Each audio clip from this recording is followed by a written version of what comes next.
Nelabai žinau, ką mes čia svarstom. Visuomenininkės laišką, kurio pagrindu teršiama naujo direktoriaus reputacija. Ta visuomenininkė yra gerbiamo komisijos pirmininko frakcijos referentė. Nuo čia viskas prasidėjo. Tai Aš labai atsiprašau, kolegos, ar jūs čia rimtai, ar čia jūs juokaujat?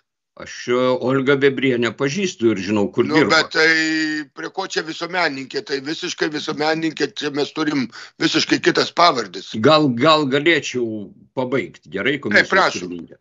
Nuo Olgos Vėbrienės laiško viskas prasidėjo, paskui pasijungė kiti visuomenininkai ir paliekame jiem teisę kalbėti apie direktoriaus reputaciją, bet gal kalbėkime juridiniais dalykais. Ar Dariui Kvedaravičiui kada nors buvo pareikšti kokie nors kaltinimai institucijų dėl tų epizodų, pavyzdžiui, dėl Dekanidzės namo statybos ir projektavimo, tiksliau, kai Darius Kvedaravičius buvo moksleivis, gimnazistas.